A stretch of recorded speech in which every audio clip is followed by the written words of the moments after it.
Consignor. आपको एक diagram दिखाते हैं, आप उस डायग्राम के हिसाब से पूरा पैटर्न सीख सकते हो। तो पहले ज्यादा अच्छा नहीं आता है।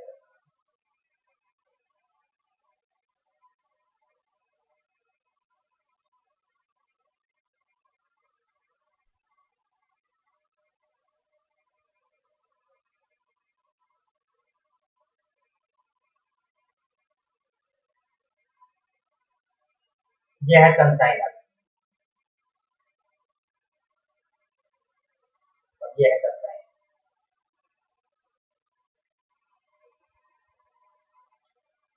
कंसाइनर गुड्स सेंड कर रहा है,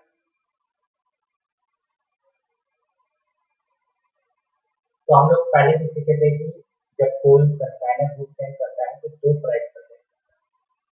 कौन कौन सा प्राइस पर? कॉस्ट प्राइस या फिर इनवॉइस प्राइस। अभी जो भी बात हम लोग करेंगे कॉस्ट प्राइस पर, बाद में इनवॉइस प्राइस। और जब गुड्स सेंड करता है तो वो किसी भी ट्रांसपोर्ट के द्वारा सेंड करता है, क्योंकि ज्यादातर कंसाइनर और कंसाइनिंग आदमी डिफरेंट प्लेस। तो मान लीजिए ये कोलकाता में है और ये मुंबई में है, तो एक्चुअली चेंज ऑफ प्लेस हो गया, स्टेट भी चेंज हो गया। तो यहाँ पर हम लोग ट्रांसपोर्ट यूज करेंगे गुड्स सेंड करने कंसाइनिंग के बाद। तो ट्रांसपोर्ट का जो एक्सपेंसेस है वो एक्सपेंसेस कौन पे करेगा? तो हम लोग बोलेंगे वो एक्सपेंसेस कंसाइनर पे करेगा। दैट मीन्स कंसाइनर के हैंड में जब गुड्स है और वो सेंड कर रहा है तो एनी टाइप्स ऑफ एक्सपेंसेस इनकर जो भी होगा वो सब एक्सपेंसेस किसका माना जाएगा? चाहे वो रेलवे फेट हो, चाहे वो ट्रांसपोर्ट चार्जेस हो, चाहे वो लोडिंग हो, अनलोडिंग हो, गुड्स को लोड करना अनलोड करना, ठीक है, ये सब खर्चा कंसाइनर है। जब ये गुड्स जा रहा है तो ये गुड्स पहुंचेगा कंसाइनिंग के डेस्टिनेशन, और जहां पर वो पहुंचेगा मान लीजिए वो ट्रांसपोर्ट में ही पहुंचा, तो उस ट्रांसपोर्ट से कंसाइनिंग को अपने गोदाम में लेकर आना। तो ट्रांसपोर्ट से जब वो रिलीज करेगा उस समय भी कई सारे एक्सपेंसेस इनकर हो सकते हैं। उन सभी एक्सपेंसेस को कौन पे करेगा? तो हम बोलेंगे कंसाइनी पे करेगा। और जो एक्सपेंसेस को वो अपने गोडाउन तक लाने के लिए जो भी एक्सपेंसेस उसका इनकर्ड होगा ड्यूरिंग ट्रांसपोर्ट, गोडाउन ट्रांसपोर्ट में, वो सब एक्सपेंसेस को हम लोग रिप्रेजेंट क्या करेंगे? Non recurring expenses. Non recurring मतलब नॉन रेगुलर, इरेगुलर। क्यों? जब गुड्स यहाँ पहुंचेगा उसके बाद ही तो कंसाइनिंग गुड्स को अपने यहाँ लेके आएगा, तभी तो उसका खर्चा लगेगा। अगर कंसाइनर गुड्स भेजेगा ही नहीं तो कंसाइनिंग का ये खर्चा लगेगा नहीं। इसलिए इसको हम लोग नॉन रेकरिंग एक्सपेंसेस बोलते हैं। और ये एक्सपेंसेस कौन पे कर रहा है? Consigning, but all these expenses are reimbursed. कौन रीइंबर्स कर देगा? कंसाइनर। रीइंबर्स मतलब paid by consigning and taken from the consignor, या एडजस्टेड फ्रॉम से। जब कंसाइनिंग गुड्स बेचेगा पैसा आएगा उसमें से वो अपना खर्चा को क्या करेगा? एडजस्ट करेगा। बट कई बार ऐसा होता है कि कुछ कुछ एक्सपेंसेस जो है कंसाइनर जो है इग्नोर कर देता है कि हम ये एक्सपेंसेस को रीइंबर्स नहीं करेंगे। तो उन एक्सपेंसेस, जो एक्सपेंसेस को रीइंबर्स नहीं किया जाएगा, उन एक्सपेंसेस को हम कंसाइनमेंट अकाउंट में ही नहीं दिखाएंगे हमेशा। जो एक्सपेंसेस कंसाइनिंग के द्वारा हो रहा हो और रीइंबर्स नहीं हो रहा है उनको हम कंसाइनमेंट में ही नहीं दिखाएंगे। तो कई बार सम्स पढ़ते वक्त ध्यान से देख लीजिएगा, क्या all the expenses reimburse by the consigner किया है, कि कौन कौन सा एक्सपेंसेस रीइंबर्स नहीं होगा, तो आप उसको क्रॉस कर दीजिएगा कि इसका कोई हमारा काम। जब कंसाइनिंग के पास गुड्स पहुंचेगा तो कंसाइनिंग का फिर खर्चा लगेगा, और उस खर्चे को हम लोग क्या बोलेंगे? जैसे गोडाउन में सैलरी, मतलब रेगुलर एक्सपेंसेस, चाहे गुड्स पहुंचे या गुड्स आए या ना आए, कंसाइनी का वो खर्चा लगना ही है। कंसाइनी ने गोडाउन ले रखा है, उसका रेंट तो उसको देना ही पड़ेगा, चाहे कंसाइनी गुड्स देंगे या, इसलिए इन सब एक्सपेंसेस को हम लोग क्या बोलते हैं, रेगुलर एक्सपेंसेस। जब कंसाइनी के गोडाउन में पहुंच गया तो कंसाइनी करेगा सेल, और सेल दो तरह का होता है, कैश एंड कैश में भी बेच सकता है और क्रेडिट में भी बेच सकता है। फिर बात आता है कमीशन का, जैसे ही सेल करेगा तो कंसाइनी क्या देगा, कमीशन। और कमीशन तीन तरह का होता है, ऑर्डिनरी, सेल ट्रेडर एंड तीसरा है स्पेशल।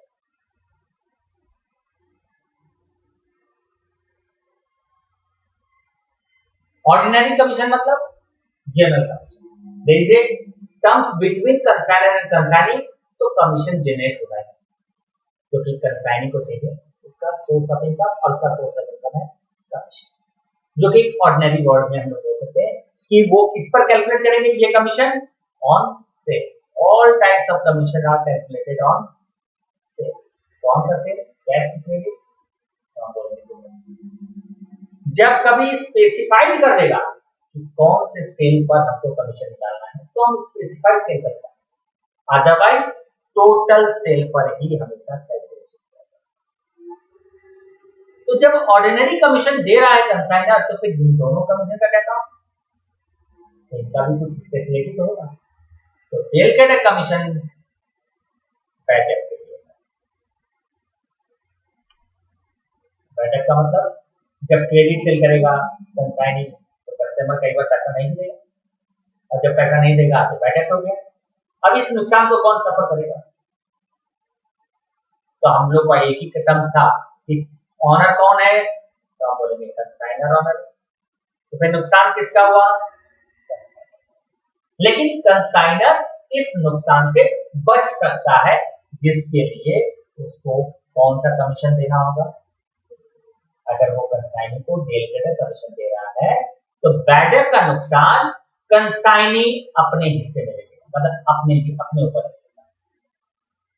मतलब ये कहने का मतलब इस तरह से कि मान लीजिए एम्प्लॉयर ने कोई जुर्म किया, उस जुर्म का जो कबूलाना है वो कौन कर रहा है, कंसाइनी कर रहा है।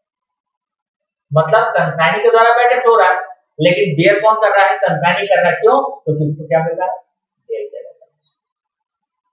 ऐसा हम लोग मूवी में कई बार देखते हैं, होता ही है भाई, जिस फैमिली का लड़का जो है कुछ इलीगल वर्क कर दिया तो उसके फादर क्या करते हैं, पैसा देके दूसरे के ऊपर वो आरोप लगा दिया है। यहाँ भी वही है, कंसाइनर बैठक से बचने के लिए कंसाइनी को डेलकेटेड कमीशन।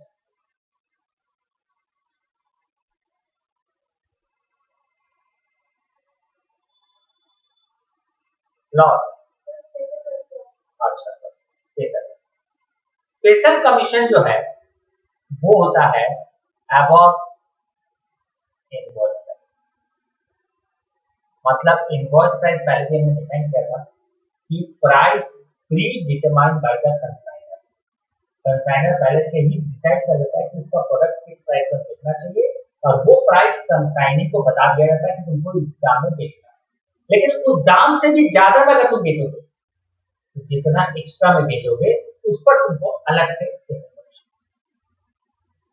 तो वो एक्स्ट्रा कमीशन हो गया जो कि कंसाइनी को कंसाइनर से मिलेगा। लेकिन कब, उस पर भी कंडीशन रहता है कि जिस प्राइस पर उसको बोला जाए बेचने के लिए और उस प्राइस से ज्यादा में बेचेगा तब। इसके अलावा और भी कंडीशन होते हैं स्पेशल कमीशन, जैसे कंसाइनर ने कहा कि भाई ठीक है, मेरा जो भी प्रॉफिट होगा उस प्रॉफिट में से 10% कमीशन, तो यहाँ पर कमीशन और प्रॉफिट ये डिपेंड करता है आपके क्वेश्चन। लॉस एक होता है नॉर्मल लॉस, मतलब नेचुरल लॉस, और दूसरा होता है एब्नॉर्मल लॉस, मतलब आर्टिफिशियल लॉस।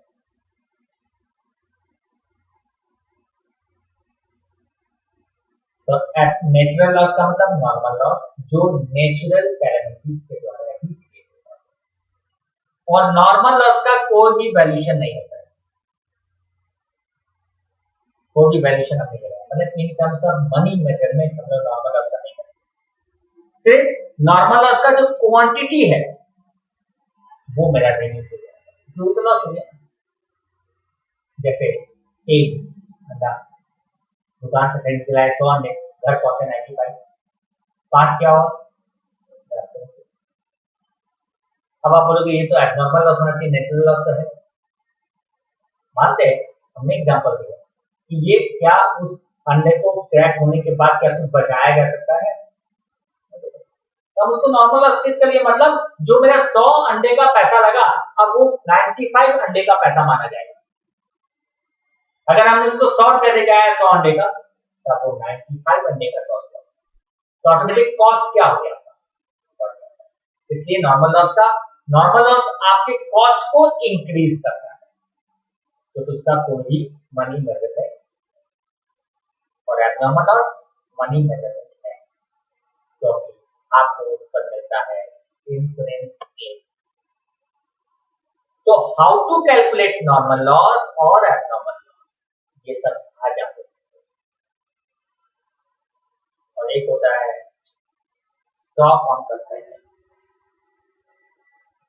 जो गुड्स कंसाइनी के पास बढ़ जाता है अनसोल्ड, क्योंकि कंसाइनर कंसाइनी को जो गुड्स सेंड करता है उसका भी टाइम पीरियड होता है, 3 मंथ 4 मंथ 6 मंथ।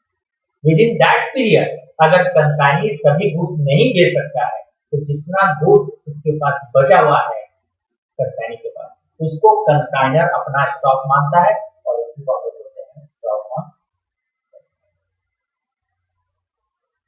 जिसको हम लोग कैसे बोल सकते हैं क्लोजिंग स्टॉक होता है।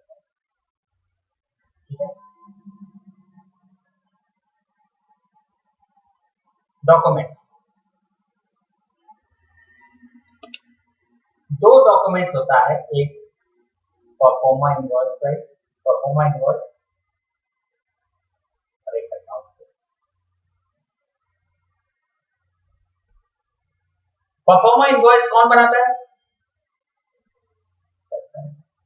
जब कंसाइनर कंसाइनी को गुड सेंड करता है तो वो एक इनवॉइस बनाता है, उसका नाम होता है परफॉर्मा इनवॉइस, तो उसके अंदर क्वालिटी, क्वांटिटी, रेट सब कुछ मेंशन किया होता है। और अकाउंट सेल कौन बनाता है? कंसाइनी। जब कंसाइनी पूरे एक अकाउंटिंग पीरियड में जब पूरा ट्रांजैक्शन हो जाता है, तो सभी transaction, sales, expenses, commission, advance, इन सभी को वो एक डॉक्यूमेंट्स में प्रेजेंट करता है, जिसका नाम है अकाउंट सेल्स, और ये डॉक्यूमेंट्स कंसाइनी कंसाइनर को देता है, उसके बाद ही कंसाइनर अपना प्रॉफिट कैलकुलेशन, क्योंकि कंसाइनर के द्वारा जो खर्चा हुआ है कंसाइनर को मालूम है, बट कंसाइनी के द्वारा जो खर्चा हो रहा है, सेल हो रहा है, वो कंसाइनर को तभी मालूम पड़ता है जब कंसाइनी उसको अकाउंट सेल्स डॉक्यूमेंट्स, और उसके बाद ही प्रॉफिट कैलकुलेशन होता है। ये हम लोग का एक समरी फॉर्म था जो हमने फर्स्ट क्लास में डिस्कस किया, तो शॉर्ट में, बट इन्हीं सभी के ऊपर में आज हम लोग इसके फर्दर देखेंगे। तो हमने शुरू में बताया था कि 2 पार्टी होते हैं, तो पहला पार्टी कौन है? कंसाइनर। तो हम लोग चलते हैं, सबसे पहले लिख लेते हैं in the books of consignors, और in the books of consignor में हम लोग सीखेंगे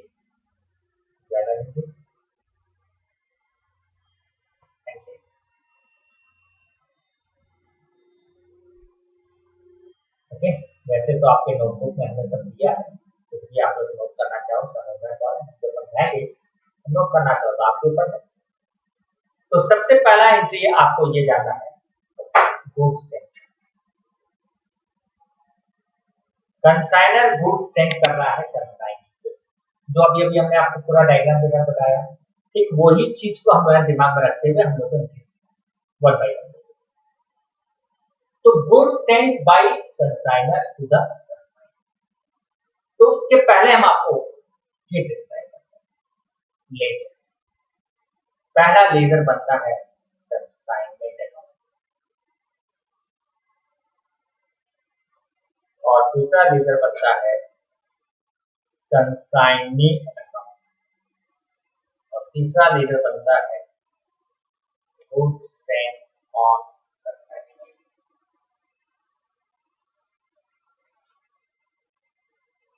तीन लेजर अकाउंट ही हम लोग नॉर्मली बनाते हैं इन कंप्यूटर में। इसके अलावा अगर हमसे पूछा जाएगा तो हम लोग जो जर्नल की सीखेंगे उस जर्नल के बेस पर लेजर बना सकते हैं। तो जब जर्नल आप सीख लोगे तो जर्नल में जो जो हेड्स बनेंगे वहां से आपको मालूम पड़ जाएगा कि और कौन कौन सा लेजर बन सकता है, क्योंकि हम लोग तो शुरुआत से ही सीखे हैं जर्नल से लेजर बना। बट आपको ये तीन अकाउंट ज्यादातर जिसमें कंसाइनमेंट अकाउंट से आप फाइंड करते हो प्रॉफिट, कंसाइनी अकाउंट से आप फाइंड करते हो फाइनल सेटलमेंट। फाइनल सेटलमेंट का मतलब कितना पैसा आपको कंसाइनर से लेना है, कंसाइनर ये अकाउंट बना के जाना है। क्या चीज का पैसा भाई? कंसाइनर ने कंसाइनर को गुड सेंड किया, कंसाइनर ने गुड को भेजा, के पास पैसा आया, तो फाइनली उससे हमको कितना पैसा लेना है उसका हिसाब किताब कौन से अकाउंट से मिलेगा। और गुड सेंड और कंसाइनमेंट मतलब ये कि हम पूरे साल भर में कितना गुड सेंड किए हैं डिफरेंट कंसाइनी को, उसका वैल्यू कितना है वो दिया जाता है। मतलब हम अगर बिजनेस कर रहे हैं तो जरूरी नहीं है कि हम जो बिजनेस कर रहे हैं वो एक ही एजेंट को देंगे बेचेंगे। हम 10, 15, 20 एजेंट अलग अलग स्टेट में अलग अलग सिटीज में रहेंगे, सभी को गुड्स देंगे, तो सभी एजेंट का हमको separately consignment account, consignee account, goods send बनाना पड़ेगा। लेकिन ये सभी कंसाइनमेंट अकाउंट का जो प्रॉफिट आएगा वो एक ही जगह जाएगा, वो है final account, trading profit and loss account. तो इसका मतलब हमारे profit and loss account, trading account जो फाइनल अकाउंट बनाना सीखे हैं उससे इसका कनेक्शन, क्योंकि वो उसी का ये हिस्सा है। तो ये ना समझे कि ये चैप्टर हम सीख रहे हैं सेपरेटली, ये कहीं ना कहीं मतलब फाइनल अकाउंट जो आप लोग सीखे हो और आगे सीखोगे, वो फाइनल अकाउंट जो है सबसे इंपॉर्टेंट पार्ट है, क्योंकि उसके कई सारे हिस्से हैं जो चैप्टर वाइज आते हैं, जैसे कि डेप्रिसिएशन चैप्टर सीखोगे, फाइनल अकाउंट का हिस्सा डेप्रिसिएशन आप फाइनल अकाउंट में ट्रीटमेंट करते हैं, उसका आप सेपरेटली सीखोगे। कैश बुक सीखते हो वो भी एक हिस्सा है, कंसाइनमेंट सीख रहे हो वो एक हिस्सा है, और भी कई सारे चैप्टर्स इसके अंदर है, इन्वेंटरी वैल्यूएशन वो भी एक हिस्सा है, रेक्टिफिकेशन ऑफ एरर्स वो भी फाइनल अकाउंट का हिस्सा है। मतलब फाइनल अकाउंट एक हम बोल सकते हैं सूरज की तरह, सन, और सन का जो रे होता है ना, ये all this chapter are called the ray of the sun. तो आप जब सूरज को जानना हो तो उसके पहले रे को जान लीजिए, तो सूरज को जान लीजिए तो उसको ज्वाइन कर लीजिए, सन बन जाएगा रोशनी के साथ।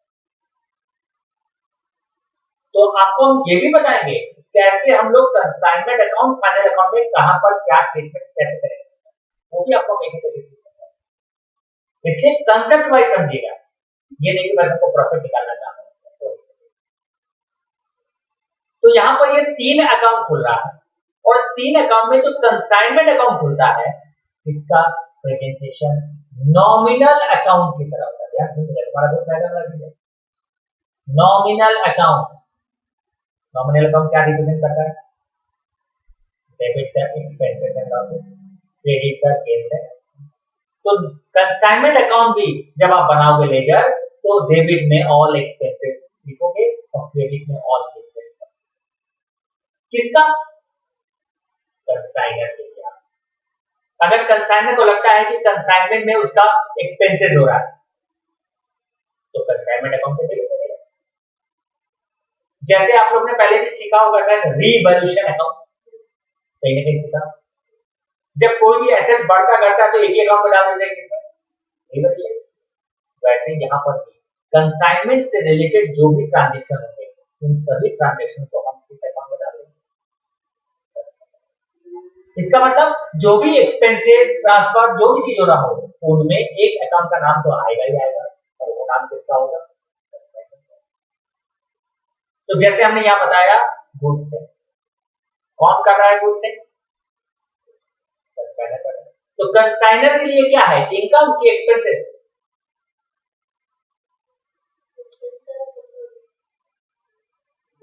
अगर आपसे पूछ लिया जाए एमसीक्यू क्वेश्चन में goods and consignment is a type of income expenses या कोई और दो तो ऑप्शन दे दे तो आप क्या करोगे? इनकम तो होना नहीं है ना, कंसाइनर गुड्स सेंड कर रहा है, इनकम एंड एक्सपेंसेस भी नहीं है, तो उसने खर्चा कहाँ किया। लेकिन transfer of goods from one place to another is equivalent to like expenses. और जब एक्सपेंसेस है तो हम क्या एंट्री लिखेंगे, कंसाइनमेंट अकाउंट के लिए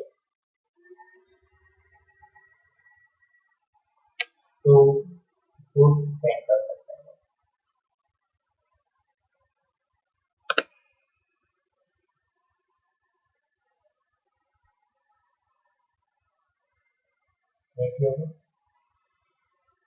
जस्ट लाइक उसको ट्रीट करेंगे एक्सपेंस। जब गुड्स सेंड किया तो क्या खर्चा लगा, किसका लगा, ट्रांसपोर्ट का, कंसाइनर का खर्चा हमने लिखा है सीक्वेंस। कंसाइनर का खर्चा होगा तो क्या एंट्री लिखना चाहिए बताइए, कंसाइनर एक्सपेंसेस के लिए क्या एंट्री? आप खुद बना सकते हो, थोड़ा सा सोचोगे तब बनेगा। कंसाइनर के लिए क्या है, ये खर्चा है, और एक्सपेंसेस होगा तो ऑलवेज एक्सपेंसेस में हम कंसाइनमेंट अकाउंट क्या करेंगे, डेबिट करेंगे। किसने खर्चा किया, कंसाइनर ने ये पैसा कहां से दिया होगा, आपने कैश ड्रॉ से दिया होगा या आपने बैंक अकाउंट से निकाला, तो हम यहाँ लिखते हैं टू कैश या बैंक।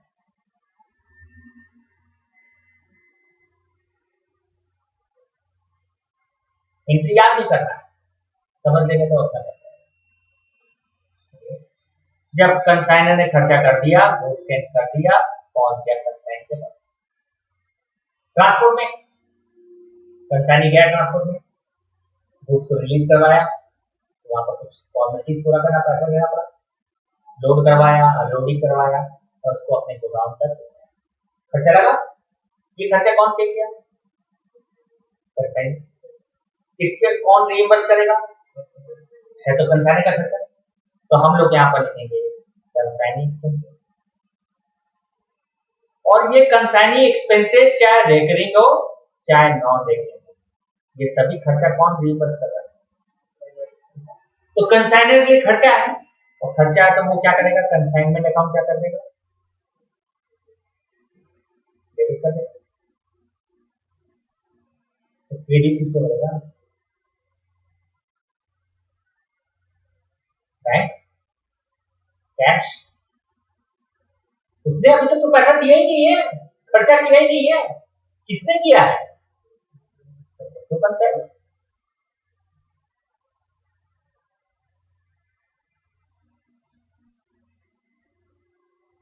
तो आपको सेकंड नंबर एंट्री और थर्ड नंबर एंट्री में डिफरेंस समझ में आ रहा है। अब कंसाइनी ने खर्चा कर दिया, खर्चा करने के बाद कंसाइनी आएगा सेल,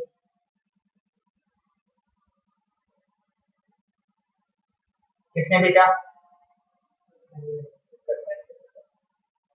जब बुक सोल्ड किया कंसाइनी ने, तो कंसाइनर अपने बुक्स में क्या एंट्री पास करेगा,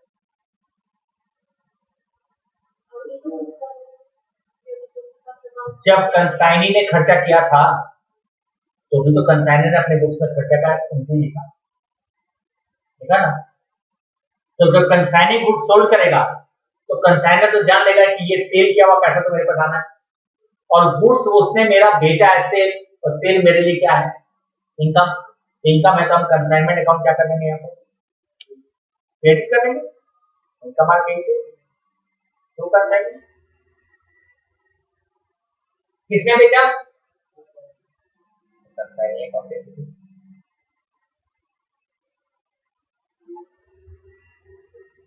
ये और ये रिवर्स ही तो हुआ, वो खर्चा का था, इनकम का, दोनों ही किसके द्वारा हो रहा है, कंसाइनिंग के द्वारा हो रहा है, तो उसका नाम आना ही है। बट मेरा खर्चा हो रहा है इसलिए कंसाइनमेंट डेबिट कर दिया, मेरा सेल हो रहा है तो कंसाइनमेंट क्रेडिट कर दिया। सब अभी इनके बुक सब कंसाइनर ही हमने लिखा है, अभी कंसाइनी के बुक्स में हमने पढ़ा ही नहीं और आगे पढ़ेंगे पहले कंसाइनी।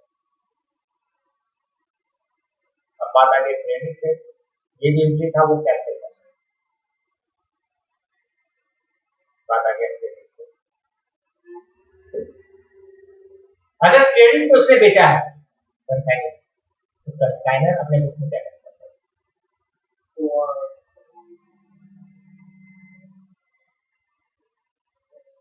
सेल किया है तो कंसाइनमेंट तो आना ही है,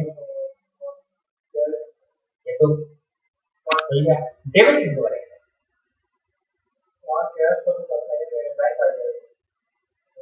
हमें बेचा पैसा तो आया नहीं है, तो कैश और बैंक तो लिख नहीं सकते, तो किसको लिखेंगे,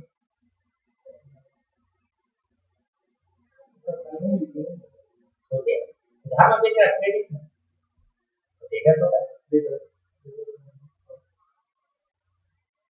ठीक है। और उस डेटर्स को हम लोग अगर ये वर्ड लिख दें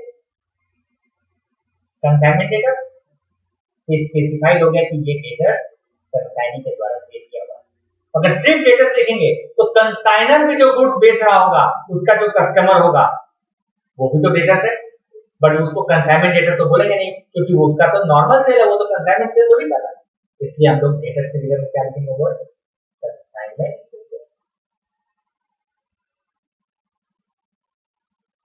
समझ में आ रहा है? अब आप एक चीज सोचो, ये कंसाइनमेंट डेटर्स कौन लिख रहा है, कंसाइनर लिख रहा है। क्यों लिख रहा है वो, क्योंकि कंसाइनी ने गुड्स उधार में बेचे, और अभी भी आपको हमने समझा के गया है कमीशन के बारे में, पता है कौन सा कमीशन है जो ये पता है। अब आप क्वेश्चन अराइज हो जाएगा, क्या कंसाइनर कंसाइनी को सेल ट्रेडर कमीशन दे रहा है कि नहीं दे रहा, क्योंकि ये अकाउंटिंग एंट्री उसी के ऊपर डिपेंड करता है। मतलब आपको ट्रिक बता रहे हैं हेड्स कैसे चेंज किया जाएगा, किस कंडीशन में क्या लिखेंगे। कंसाइनमेंट क्रेडिट होगा ये श्योर है, डेबिट में खाली चेंज होगा। अगर हमने डेबिट में कंसाइनमेंट डेटर्स अकाउंट लिखा है तो इसका मतलब है कि कंसाइनर सेल ट्रेडर कमीशन नहीं दे रहा, तभी तो वो कस्टमर के ऊपर ध्यान रख रहा है, जो उधार लिया भाई वो बंदा उधार लिया है, ध्यान रखो उससे पैसा नहीं, ये ध्यान कौन रखेगा, कंसाइनर। भले ही वो कंसाइनी को बार बार बोलेगा पैसा लेके आओ पैसा लेके आओ पैसा लेके आओ, तो उसको मालूम है कि हम उसको सेल ट्रेडर कमीशन दे नहीं रहे हैं, कल को पैसा नहीं आया तो नुकसान हमको देना। लेकिन जैसे ही सेल ट्रेडर कमीशन अगर हम देंगे कंसाइनी को तो हम तो चिंता मुक्त हो गए, भाई बैड डेब्ट होगा तो भी हमको मतलब नहीं है, कंसाइनी के दिमाग में बार बार रहेगा उस कस्टमर से पैसा ला रहा है, तो फिर हम क्यों कंसाइनमेंट डेटर्स लिखेंगे, तो फिर हम यहाँ पर लिखेंगे कंसाइनी, क्योंकि क्रेडिट सेल का पैसा हमको अब किससे लेना है, कंसाइनी से, क्योंकि वो मेरा क्रेडिट सेल अब है ही नहीं, मेरे लिए वो बन गया कैसे। तो consignment debtors to consignment credit sale with no del credit commission, if there is a del credit commission तब ये क्रेडिट सेल का एंट्री चेंज होके consigning account debit to consignment. ये टेक्निक सबको, ये कंसेप्ट अगर आप दिमाग में रखोगे ना आपको एंट्री याद भी नहीं करना है, और जब एंट्री आएगा लिखने के लिए तो आप कर सकते हैं।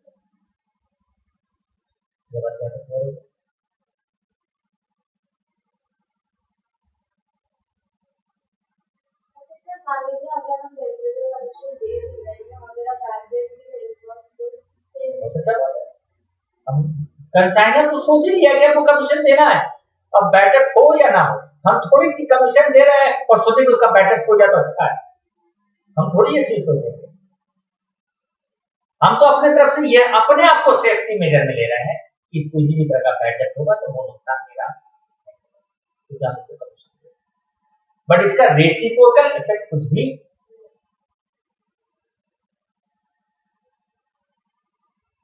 कमीशन कौन दे रहा है कमीशन? कंसाइनर के लिए कमीशन क्या है? इनकम के एक्सपेंसेस, एक्सपेंसेस होता है तो क्या लिखेंगे? Consignment account debit to consigning account, तो कमीशन उसको हम पैसा तो दे नहीं रहे हैं, वो एडजस्ट कर लेगा। अब चाहे ऑर्डिनरी हो, चाहे डेबिटर हो, चाहे स्पेशल हो, इनके से ही रहेगा, हम कंसाइनिंग को कमीशन दे देंगे।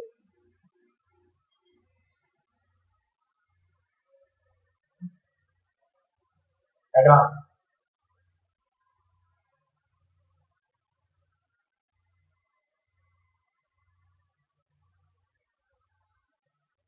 जब कंसाइनर बुक सेंड करता है तो कभी कभी कंसाइनर कंसाइनर को ये बोलता है कि जब तुम गुड्स बेचोगे पैसा तुम्हारे पास आएगा, हम तुमको जितने का गुड्स दिए उसमें से कुछ percentage of value of goods का एडवांस पैसा हमको कर,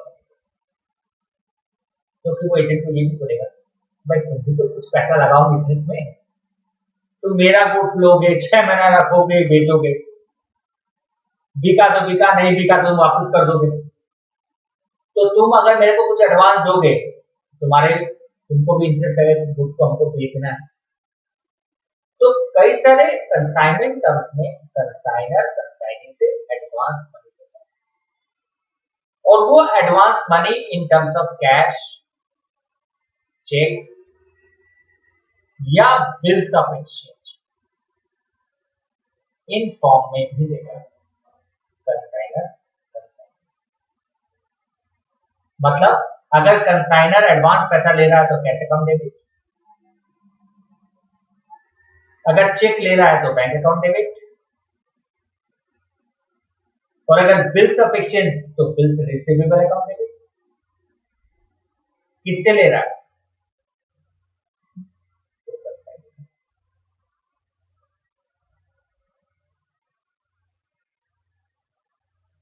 तो जब कभी भी कंसाइनर कंसाइनी से एडवांस मनी लेगा उसका अकाउंट,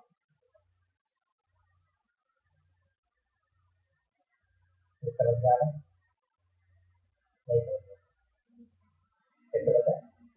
आपके दिमाग में ये रह जाएगा कि एडवांस क्यों देगा और कंसाइनी क्यों देगा। मान लीजिए हम 10 लाख का गुड्स सेंड कर रहे हैं कंसाइनी, और उसके साथ मेरा काम है 6 महीने का, अब हम 10 लाख का तो हमने भी नहीं दे सकते, और अगर उसको हम बोलते हैं भाई तुम 2% कमीशन दो, तो बोलता नहीं नहीं 2% कमीशन में काम नहीं करेंगे, हमको 5% दीजिए। तो हम लोग पैसा तो हम पूरा लगाए 10 लाख रुपए, तुमको तो क्या गुड्स दिए हैं, गुड्स बेचना है तुमको, तुम्हारा पैसा कुछ लगा ही नहीं है, तो हम इंटरेस्ट जो कमीशन का रेट है वो कम कर देंगे। हाँ, अगर तुम 5% लेना चाहते हो तो काम करो, मेरे को 4 लाख रुपए एडवांस दो, और जब तुम गुड्स बेचोगे जो पैसा आएगा उसमें से 4 लाख रुपए अपना डिडक्ट कर लेंगे, तब तुम्हारा 5% कर देंगे कमीशन। तो ये नहीं सोचा तो 5 लाख रुपए 4 लाख रुपए एडवांस देना ही तो है, हम फटाफट गुड्स बेचेंगे तो पैसा तो मेरे पास आ ही जाएगा, मेरा कमीशन 2 की जगह कितना मिल रहा है हमको, ये लालच है। उस सर को भी कई बार कंसाइनिंग जो है एडवांस, ठीक है। अब इस एडवांस में भी 2 कंडीशन बता, on account, on goods. On account का मतलब लमसम अमाउंट हो दिया भाई 2 लाख रुपए का एडवांस,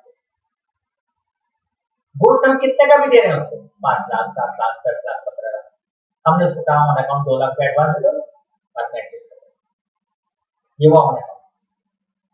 लेकिन ऑन गुड्स मतलब अगर हम 10 लाख का गुड्स दिए हैं और हमने कहा भाई 10 लाख का गुड्स है, 60% एडवांस दो, 40% एडवांस दो, 20% एडवांस दो, ऐसा हो सकता है। तो आप बोलोगे फर्क क्या हुआ, अगर 10 लाख का गुड्स दिए हैं और 2 लाख रुपया ऑन अकाउंट एडवांस दे रहे हैं और 20% अगर एडवांस ले रहे हैं, तो दोनों का वैल्यूएशन तो 2 लाख का ही होता है, 10 लाख का 20% 2 लाख, और ऐसे ऑन अकाउंट 2 लाख मांगेंगे तो 2 लाख। हम बोलेंगे हाँ ठीक बात है, पैसे के मामले में दोनों 2 लाख है, कोई फर्क नहीं पड़ता। लेकिन एक नया चीज उसमें आपको दिखेगा जब ऑन गुड्स एडवांस देते हैं। और वो नया चीज क्या है उसको अभी हम डिफाइन कर देते हैं। आपको कहीं ना कहीं किसी न किसी समझ में कभी भी मिलेगा तो देखना है कि उस समय आपके दिमाग में रहता है, ठीक है। और उसका कंसेप्ट हम आपको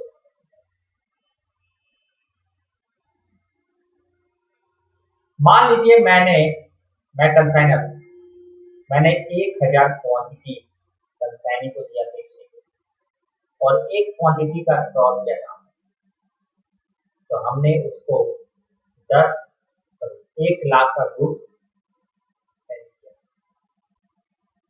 और जैसे सेंड किया हमने उसको बोला कि भाई तुम मेरे को एडवांस दो अगेंस्ट गुड्स।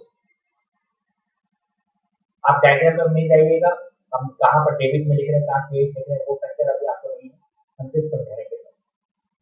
जब आप पूरा चीज सीख लीजिएगा तब आपको ये डायग्राम ध्यान में आएगा। वही चीज हम वहां बताएंगे बाद में कैसे ही बनाया जाता है, पर अभी तो आपको हम लोग डिटेल्स बताया नहीं है।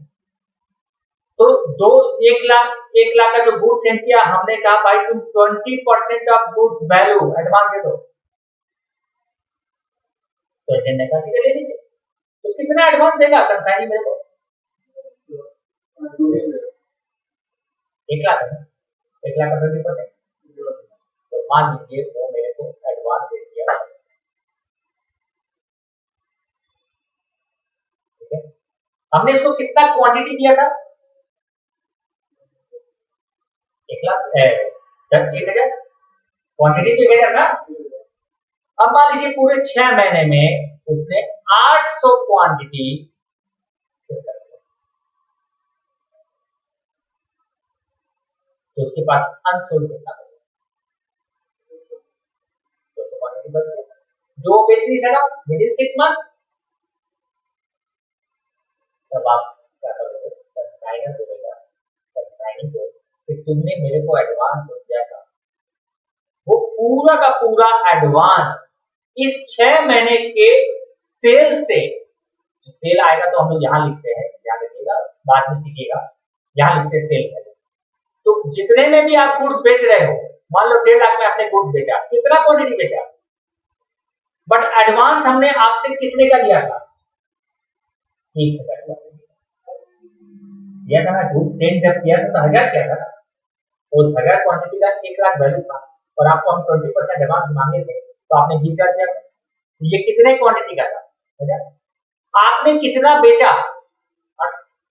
तो हम कंसाइनी को बोलेंगे कि जो एडवांस आपने 1,000 क्वांटिटी का दिया है, सिर्फ उसमें से 800 क्वांटिटी का ही एडवांस इस टर्म में एडजस्ट किया, बाकी 200 क्वांटिटी का एडवांस हम आपको अगले कंसाइनमेंट में एडजस्ट करेंगे।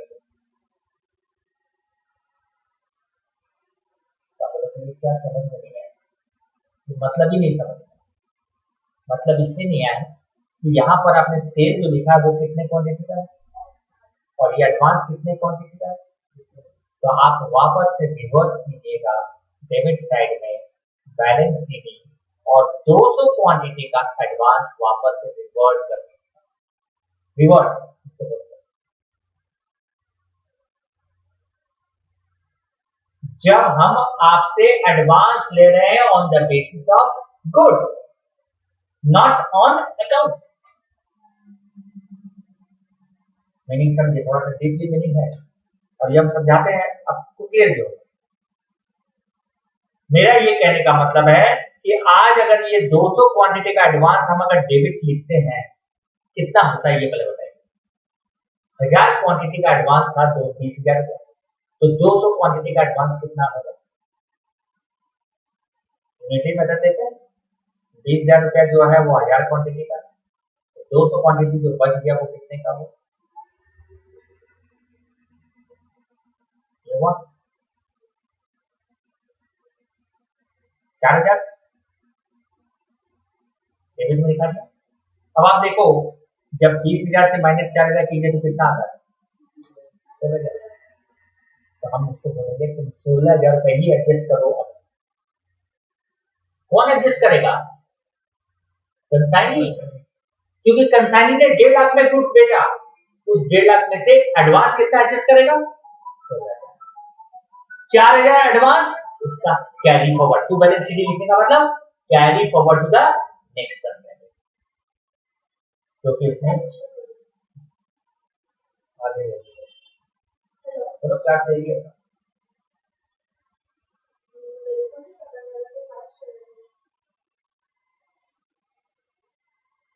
ट्यूशन में ही हूँ, मेरा ट्यूशन चल रहा है।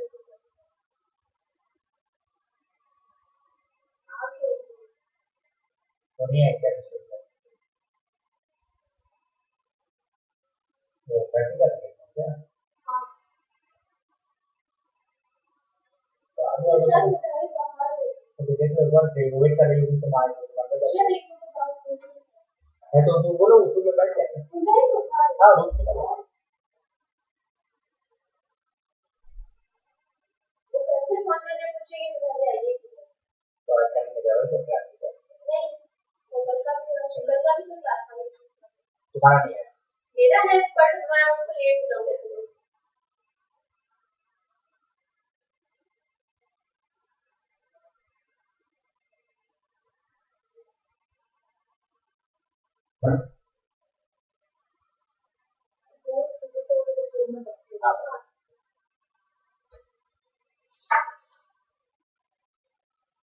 तो यहाँ पर ये कंसेप्ट हम एडवांस के बारे में ये बोल रहे हैं कि अगर हमने 1.5 लाख का गुड्स कंसाइनी ने बेचा और पूरा एडवांस एडजस्ट कर लिया तो कंसाइनी को कितना पैसा और देना है? तो हम बोलेंगे 1,30,000 रुपए देगा कंसाइनी।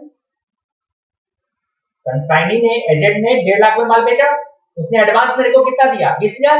अब वो मेरे को कितना लौटाएगा? 1,30,000। लेकिन हम बोलेंगे नहीं, तुम हमको 1,30,000 नहीं लौटाओगे, तुम हमको कितना लौटाओगे? 4,000 यहाँ दिखा देंगे तो बढ़ के कितना हो जाएगा?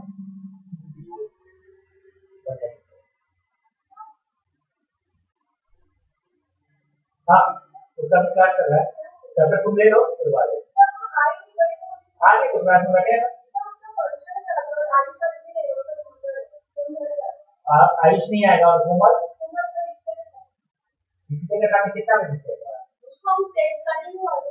वो अभी आई नहीं है, वो भी क्या है? सॉरी सर, आ रही है भाभी को रुपए बोलिए और हाँ तो अच्छी नहीं आवाज चलेगा, तुम कोमल चले जाओ तो तुम्हारा क्लास में जाएगा।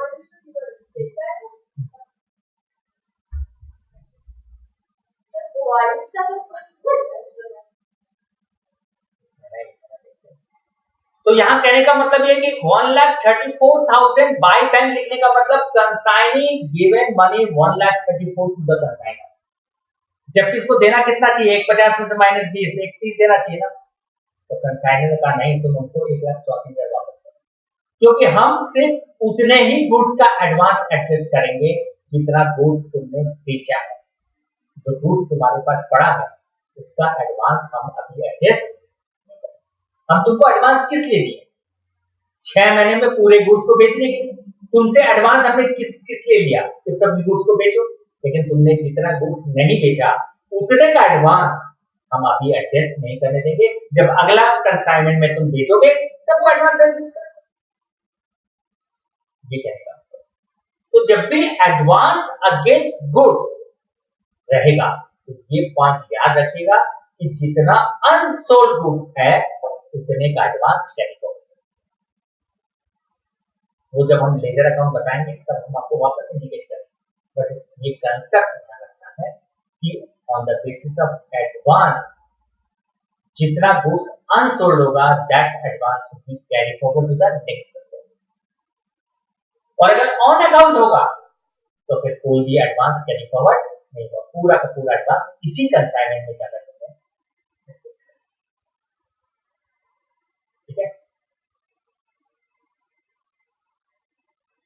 तो आपको ये बता दिया हमने एडवांस बाय द। अब आते हैं नॉर्मल लॉस। लॉस कौन सफर करेगा? कंसाइनर।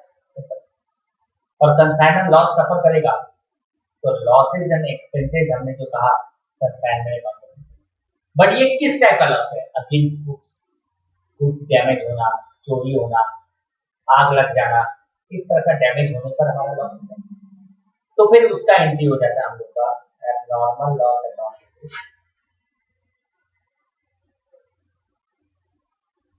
to consignment account.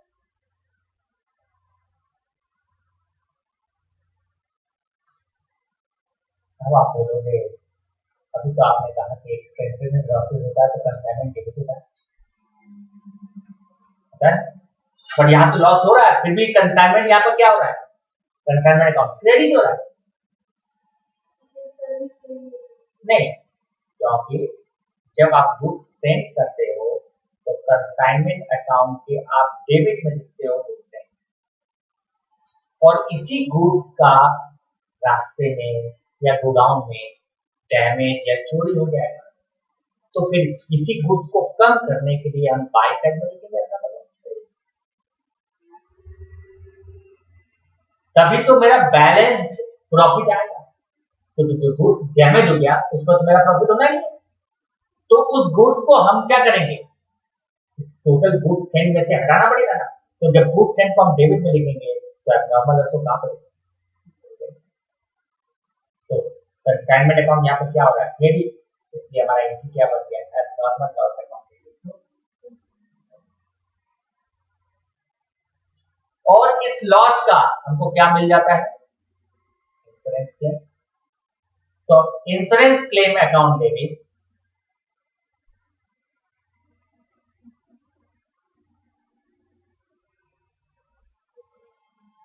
और जो क्लेम नहीं मिलता है उसको हम अपना लॉस मानते हैं, और उस लॉस को हम लोग profit and loss account debit करते हैं। जितना क्लेम मिला वो इंश्योरेंस क्लेम, जितना नहीं मिला वो मेरा लॉस, तो ऐसा मतलब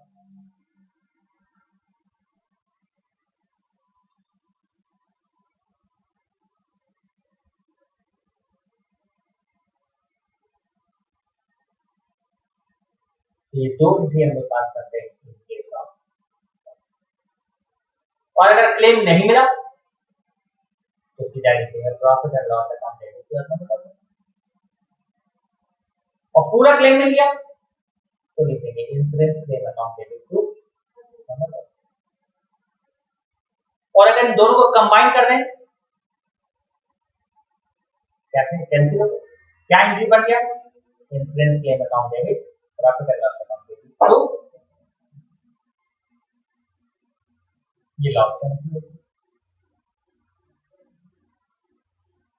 और बताइए और क्या कंडीशन था, लॉस से हमने बता दिया, नॉर्मल लॉस का कोई वेरिएशन देते नहीं है, और सब चीजें हो गया।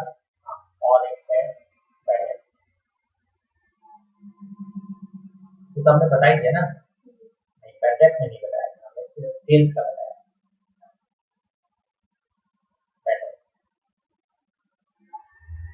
बैड डेट अराइज होगा, bad debt is the loss, और जब लॉस होगा तो हम लोग कंसाइनमेंट अकाउंट डेबिट करें, तो हम लोग यहाँ कंसाइनमेंट अकाउंट डेबिट कर देंगे।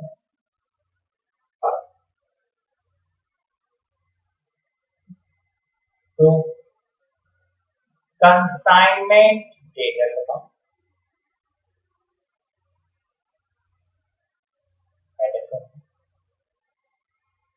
कंसाइनमेंट अकाउंट डेबिट इसलिए किया क्योंकि ये लॉसेस है, एक्सपेंसेस में लॉसेस का डेबिट। क्रेडिट किसको किया हमने, बैड डेट कहां से अरेंज हुआ, जब गुड्स हमने क्रेडिट में बेचा, और जब गुड्स क्रेडिट में बेचते हैं तो इसको हम लोग डेटर्स बोलते हैं, और ये डेटर्स अराइज हुआ है कंसाइनमेंट से, इसलिए इसका नाम है कंसाइनमेंट डेटर्स। ये कौन लिख रहा है, किसके बुक्स में हो रहा है, कंसाइनर के बुक्स में, अभी तो बोल रहा है। अगर कंसाइनर डेल का कमीशन दे रहा है तो फिर क्या एंट्री में चेंजेस आएंगे,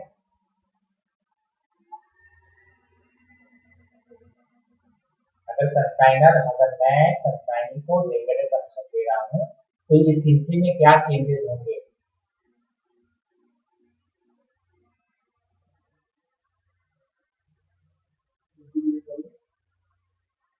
if delegate commission is given by the consigner, तब बैड डेट का अकाउंटिंग एंट्री क्या होगा।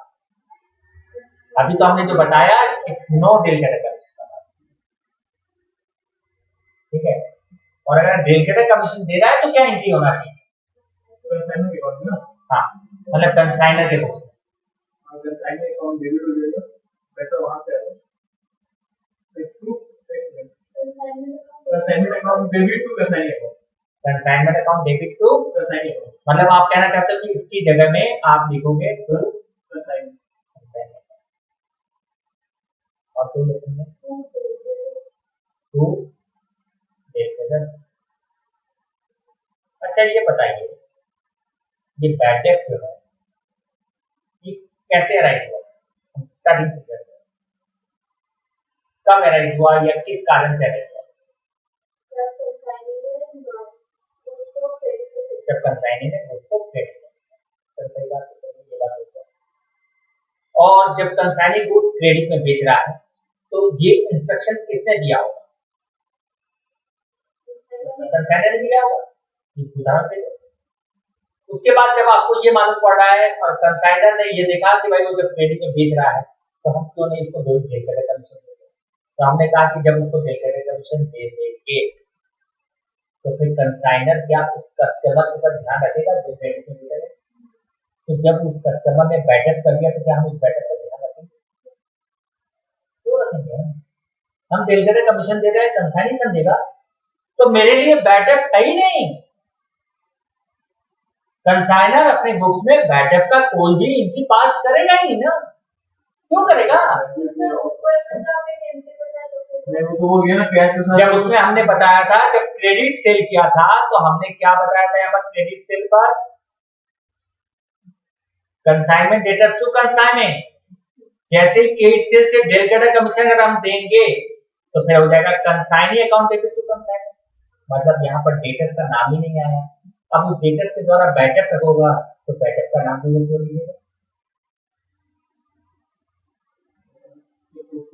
ये तो कैश सेल हो गया ना। फिर तो हमने तो कन्वर्ट कर दिया ना, consignee account debit to consignment cash sale हो गया। यहाँ देखो कैश सेल एंट्री पे कंसाइनी टू कंसाइनमेंट सेल के अंदर आ गया, कैश सेल के अंदर में हो गया। और जब कैश सेल के अंदर में हो गया तो बैटअप मेरे लिए मतलब ही नहीं है, तो बैटअप का एंट्री कुछ भी पास नहीं। तो इसका बेसिकली क्या मीनिंग याद रखना है? If the credit commission is given by the consignor, then regarding bad debt, consignor का कोई भी accounting entry, कोई भी लॉस वो नहीं मानेगा। जरा समझो, मतलब डेल करें कमीशन एक छोटा सा नाम है लेकिन थोड़ा सा टर्निंग पॉइंट। तो कंसेप्ट वाइज समझ के रखना है, ये नहीं है कि हर ट्रांजेक्शन का एंट्री लिखना है। तो आपका आंसर यही होना चाहिए था कि अगर डेल करें कमीशन दिया जा रहा है तो बैटअप का कोई भी accounting entry in the books of consigner पास।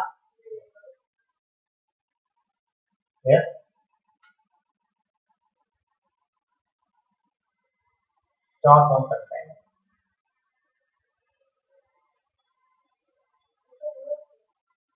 जो गुड्स बच जाता है उसका अकाउंटिंग, उसका एंट्री होता है stock on consignment account.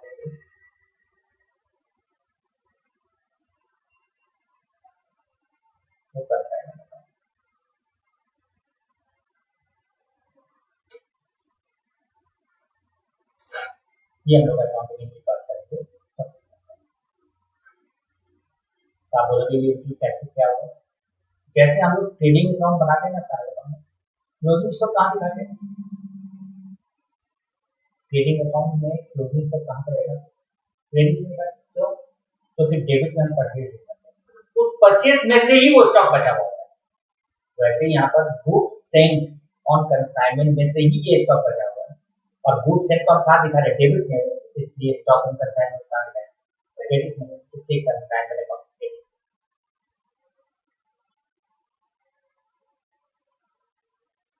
Profit, profit और कंसाइनमेंट।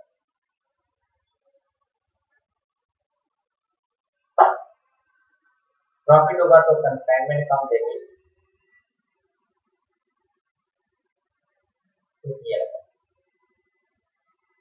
जो भी प्रॉफिट होगा कंसाइनमेंट का उसको प्रॉफिट एंड लॉस अकाउंट कर सकते हैं। और अगर लॉस होगा तो प्रॉफिट हो गया, और अगर लॉस होगा तो उल्टा हो जाएगा, ये account debit.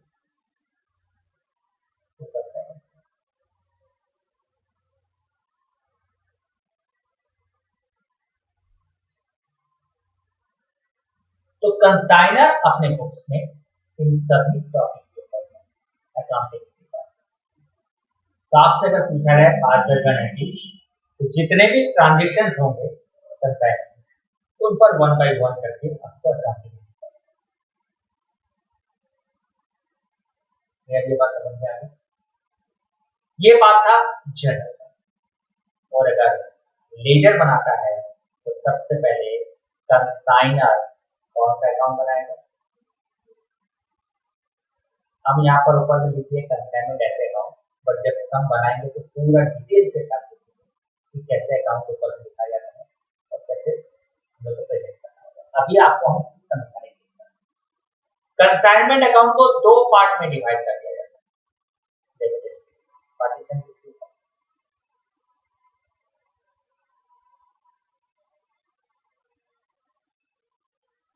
Date column is not necessary, compulsory भी नहीं है, बिकॉज कंसाइनमेंट अकाउंट जो भी बनता है वो एंड ऑफ अकाउंटिंग पीरियड बनता है, मतलब एक अकाउंटिंग पीरियड के एंड में बनता है, इसलिए इसमें डेट कॉलम का जरूरत। जैसे 6 महीने का कंसाइनमेंट एडिशन है। ये तो आप समझ ही गए हो कि क्या हेड सीखना है इसमें, पर्टिकुलर अमाउंट, पर्टिकुलर। सबसे पहले आएगा गुड्स सेंट ऑन कंसाइनमेंट। ध्यान रखिएगा, गुड्स सेंट टू कंसाइनमेंट नहीं है, गुड्स सेंट ऑन कंसाइनमेंट। और जो भी कंसाइनमेंट का वैल्यू है वो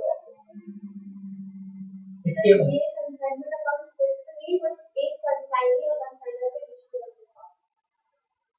जितने कंसाइनी होंगे उतना अलग अलग अलग अलग स्टेट, अलग अलग सिटीज में है, इसलिए हमको कंसाइनमेंट अकाउंट अलग अलग बनाना है। हो सकता है कि जो प्रोडक्ट हम मुंबई में ले रहे हैं बेचने के लिए उसका प्राइस हम इनवॉइस ज्यादा दें और दूसरे सिटी में हम कम दें, ऐसा भी हो सकता है। तो प्राइस भी तो डिफर करता है कंसाइनमेंट का, इसलिए हमको हर कंसाइनमेंट का सेपरेट कंसाइनमेंट टू बैंक। ये हो गया कंसाइनर एक्सपेंसेस।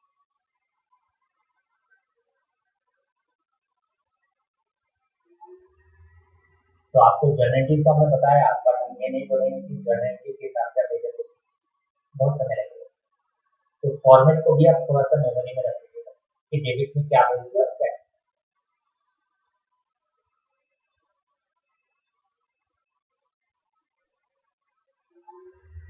तो कंसाइनिंग अकाउंट, और जहां जहां हम कंसाइनिंग अकाउंट लिख रहे हैं वहां कंसाइन का नाम लिखेगा।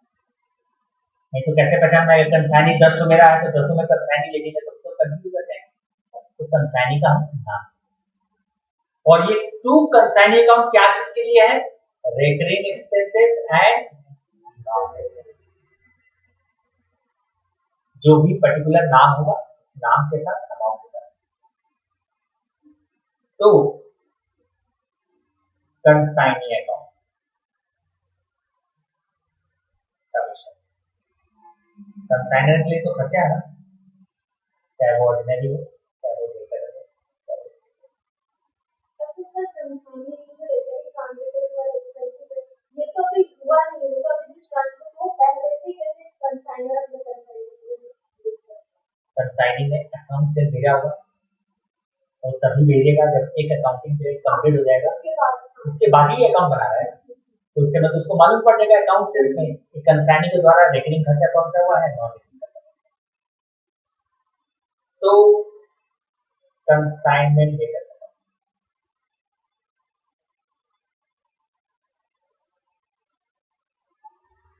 बैठे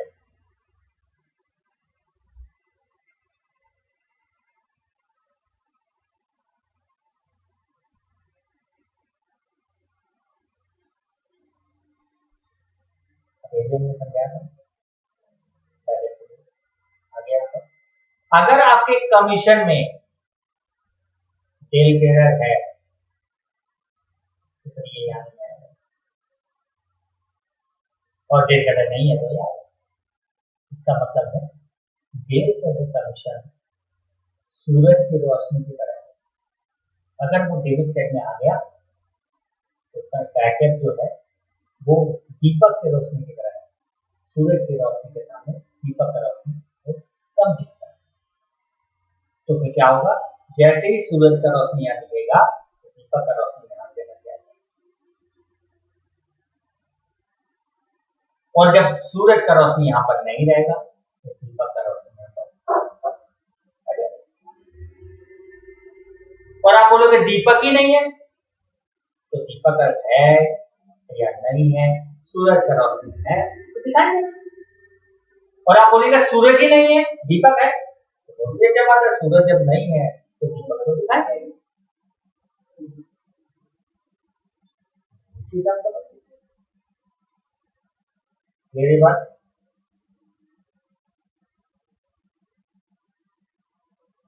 बाई कंसाइनमेंट कैसे, बाई कंसाइनमेंट डेटा से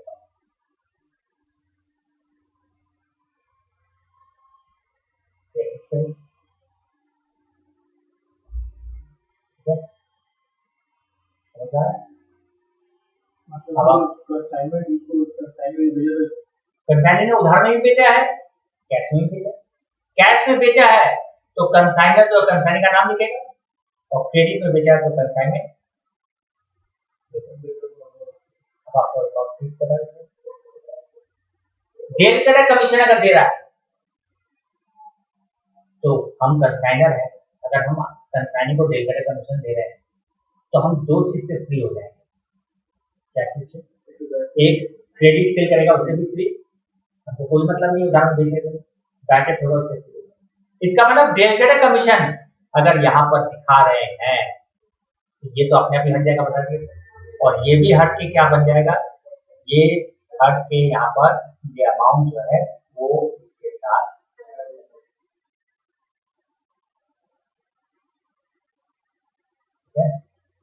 मतलब जब तक डेट कमीशन यहाँ पर है, सॉरी डेट कमीशन यहाँ पर नहीं है तब तक ये दोनों जुदा जुदा है, ठीक है। और डेट कमीशन अगर है तो फिर ये दोनों जो मिल जाएगा, ठीक है, क्लियर। डेट कमीशन को हम लोग ने यहाँ क्या रिप्रेजेंट किया, अभी अभी हमने समझाया था, एग्जांपल हम बता रहे हैं। डेट कमीशन को हमने क्या समझा था, सन, सूरज, और सूरज जब उगता है तो रोशनी आती है, और जब सूरज उग जाएगा रोशनी आ जाएगा, मतलब डेट कमीशन है, तो फिर ये दोनों जन आपस में मिल जाएंगे, सूरज की रोशनी। कंसाइनिंग को हम देखें तो कंसाइनिंग तो हमने पहले एंट्री में बता दिया, मतलब जो चीज मैंने ये जो आपको बीच बीच में तो कॉम्प्लिकेशन दिमाग में सेट नहीं हो रहा होगा, वो है सिर्फ डेल ट्रेडर के चलते। तो आपको दिमाग में फोकस रखना है डेल ट्रेडर कमीशन, और हम अपने आप को एज ए कंसाइनर समझें, तो हम अगर डेल ट्रेडर कमीशन दे रहे हैं तो I am free from credit sales balance, और उन दोनों का एंट्री हम अपने बुक्स में नहीं करेंगे, बट क्रेडिट सेल तो हो ही रहा है इसलिए उसको हम कैश सेल में जोड़ देंगे, बट बैकअप को हम अपने बुक्स में नुकसान करेंगे, सेल को दिखाएंगे, क्योंकि सेल करने से जो पैसा आएगा वो पैसा तो हमको लेना है, बट बैकअप का नुकसान हम लिया। और डेल ट्रेडर कमीशन नहीं है, ये दोनों बंदे जो है ना वही आ जाएंगे, क्रेडिट सेल भी दिखाया जाएगा, बैकअप भी दिखाया जाएगा। तो अल्टीमेटली ये देखा जाए तो इस पर हमको फोकस रखना है, डेल ट्रेडर कमीशन क्या सम में दिया है, कि अगर नहीं दिया है तो यहाँ पर क्रेडिट सेल भी दिखाइए, यहाँ बैकअप भी दिखाइए, दोनों आ जाएंगे मस्ती के साथ। और डेल ट्रेडर नहीं है, हम लोग बैठेंगे यहाँ पर, आएंगे, हम लोग का यहाँ पर चेयर लगा हुआ है दोनों का, लेकिन जैसे ही डेल ट्रेडर कमीशन यहाँ पर आ गया दोनों का चेयर जाएगा,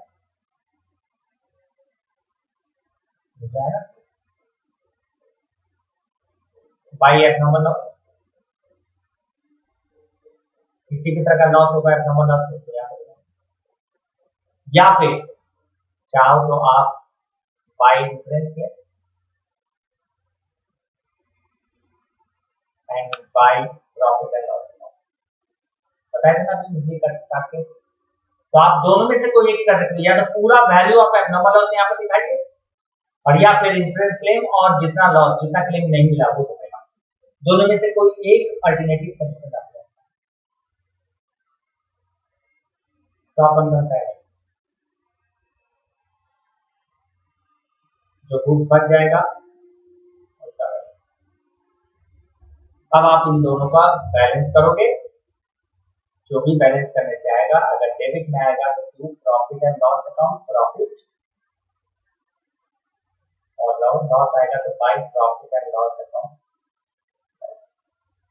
ये तो आप जानते हैं जो फाइनल अकाउंट में भी क्लियर में करते हैं। ये हमारा प्रॉफिट एंड लॉस का कंसाइनमेंट का कैलकुलेशन, जो कि कंसाइनर अपने और हमें 3 अकाउंट का नाम बताया था। दूसरा का नाम क्या है, एजेंट का अकाउंट। इसका भी टेक्निक बता देते हैं कि कैसे याद रखिएगा, कौन सा चीज करना जाएगा। बाकी आप दोनों से मैच कीजिएगा ना, कंसाइनमेंट अकाउंट से कौन कौन सा चीज जाएगा कंसाइनिंग में, तो आपको मिल जाएगा डबल एंट्री सिस्टम। कंसाइनमेंट के डेबिट में जो चीज होगा कंसाइनिंग के, लेकिन फिर भी हम आपको शॉर्टकट में बता देते हैं। यहाँ पर लिखेंगे टू कंसाइनमेंट अकाउंट, कैसे टू कंसाइनमेंट डेटर्स अकाउंट,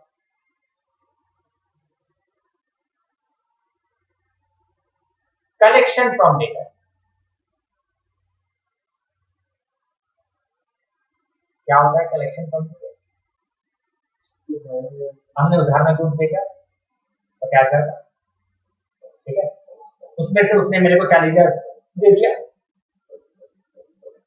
10,000 रुपया बोला हम देंगे नहीं बेटा, तो मेरा कलेक्शन कितने का आया? और अगर हम उसको डेलकड़े कमीशन दे रहे हैं, तो हमने अभी भी कहा था जब हम उसको डेलकड़े कमीशन देंगे तो मेरा क्रेडिट सेल से मतलब नहीं है, वो क्रेडिट सेल क्या बन जाएगा, कैसे, तो वो अमाउंट पूरा का पूरा 50,000 इसी में जोड़ देंगे,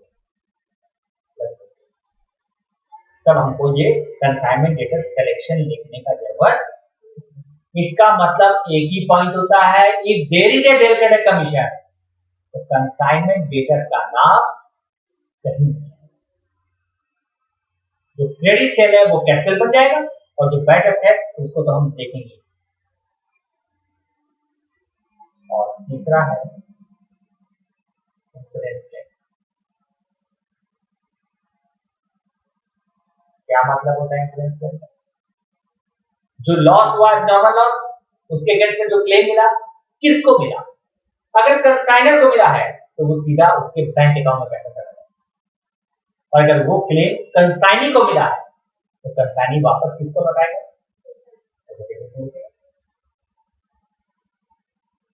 दैट मींस कंसाइनर को कंसाइनी से कैश सेल, क्रेडिट सेल के अगेंस्ट में कलेक्शन और क्लेम का पैसा, ये 3 मनी ही वो रिसीव करता है। इसके बदले में by consignment account, expenses recurring and non recurring दोनों खर्चा वो अपना माइनस कर देगा। कंसाइनी बोलेगा ये सब खर्चा हम किए हैं, पैसा दो, तो उसके सेल के पैसे से एडजस्ट कर देगा। कोई भी तरह का एडवांस दिया है, आइदर कैश, बैंक या वो एडवांस भी रख लेगा, और जो बाय बैलेंस बचेगा उसका वो हम लोगों को बैंक ड्राफ्ट बना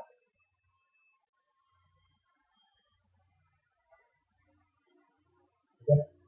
और अगर एडवांस अगर दिया है अगेंस्ट गुड्स, तो आपको एक काम यहां करना पड़ेगा, टू बैलेंस सीडी। कैसे सीडी कैसे निकालोगे? तो हमने कहा था जितना क्वांटिटी नहीं बेचोगे उतना का एडवांस करेगा। तो इसके लिए भी आप ध्यान से समझ सकते हो, unsold quantity upon total quantity into advance. जितना क्वांटिटी आपका अनसोल्ड है टोटल में से, उतना का एडवांस आपका क्या हो जाएगा, कब होगा, जब advance against goods on account होगा। ये आपको ध्यान रखना होगा सम्स के ऊपर। ओके, और तीसरा अकाउंट कौन सा बोले थे, goods Saint on.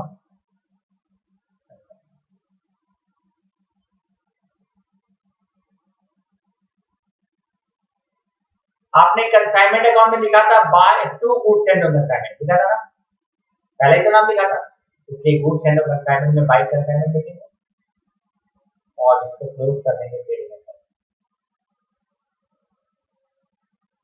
Same amount, बस इसका कुछ नहीं है।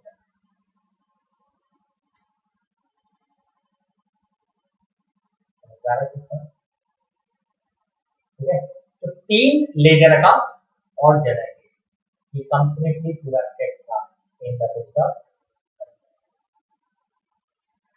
जिसमें एक नोट आपको ध्यान रखना है, कैलकुलेशन ऑफ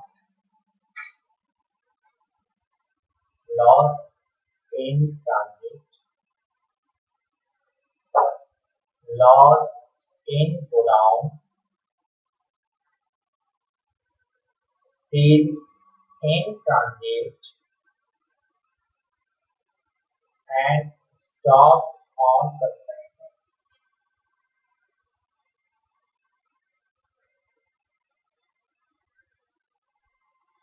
इनके बारे में loss in transit abnormal loss, जो आपको एंट्री तो हमने बता दिया, बट उसका वैल्यूएशन कैलकुलेशन आपको, लॉस इन गोडाउन मतलब कंसाइनी के गोडाउन में चोरी होना, आग लग जाना, तो वो जो लॉस होगा उसका कैलकुलेशन भी बताएंगे कैसे कैलकुलेट करना है, जितना प्रोडक्ट लॉस हुआ उसका वैल्यू होगा। स्टील इन ट्रांजिट मतलब कंसाइनर ने गुड्स सेंड किया, कुछ गुड्स कंसाइनी के पास पहुंच गया, कुछ गुड्स अभी तक रास्ते में ही ट्रांसपोर्ट में, उसको कंसाइनी क्या बोलेगा, स्टील इन। और स्टॉक ऑन कंसाइनमेंट, जो गुड्स कंसाइनी के पास पहुंच गया है बल्कि का, इन सबका वैल्यूएशन निकालना पड़ता है, कैलकुलेशन करना पड़ता है। अब आप बताओ, जो ये वैल्यूएशन वर्ड हमने यूज किया, इसका एक सीधा साधा एग्जांपल आपको देता हूं। पहला, आप मान लीजिए यहाँ और आपको जाना है कोलकाता और जाके वहां से कुछ गुड्स लेके आए, आप गए कोलकाता, गुड्स लेके आए 10,000 रुपए, और उस 10,000 का गुड्स जो आप लेके आए थे वो 100 केजी गुड्स लाए थे, 100 केजी क्वांटिटी। आप यहां से कैलकाटा गए, आपका 300 रुपया खर्चा होगा जाने का। जब आपने 100 क्वांटिटी खरीदा तो उसको आपने ट्रांसपोर्ट में लगाया और कोलकाता से अपने घर तक लाया, तो आपका 3,000 रुपया खर्चा होगा। घर तक आ गए थे सही से, घर में आने के बाद आपने उसको स्टोव में जब रखवाने गए, उसमें से 10 केजी जो है, तो जो स्टोर कीपर था, जो रखने वाला था, वो साइड कर दिया, अब आप बताइए कि 10 केजी का गुड्स का वैल्यूएशन आपको निकालना हो, कितने रुपए का गुड्स मेरा चोरी होगा, तो आप बता सकते हो कितने रुपए का गुड्स मेरा चोरी होगा।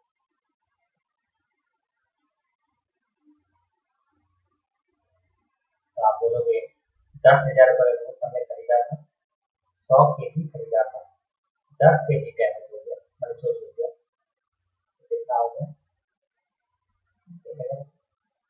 लेकिन इस 100 केजी के गुड्स में आप जाने का 3 रुपया खर्चा किए थे, क्या ये खर्चा उस गुड्स में नहीं किए? आप लाने का 3,000 रुपया खर्चा किए थे ना, लाने के बाद ना चोरी हुआ है। अगर आप बोलते कलकत्ता में ही मेरा 10 केजी चोरी हो गया, या 100 kg, 100 kg का बात बोलोगे ना, नहीं 100 kg ला रहे, 10 kg कलकत्ता में ही चोरी हो गया, तो आपका जब कलकत्ता में चोरी हो जाएगा 10 kg, तो आप 90 kg जो ला रहे हो उसका 90 kg का ना 3,000 रुपया लग रहा होगा आपका, तो वैल्यूएशन तो चेंज हो जाएगा। तो वो वैल्यूएशन ही हम आपको बताएंगे लॉस एंड ट्रांजिट में कैसे निकालते हैं, गोदाम में कैसे निकालते हैं, रास्ते में गुड्स है उसको कैसे निकालते हैं, गोदाम में स्टॉक बचा हुआ है, और ये वैल्यूएशन सीखने के लिए आपको नेक्स्ट क्लास आना है। ठीक है, समझ में आ रहा है सर? क्लियर? इसलिए आप यहीं तक करते हैं। सर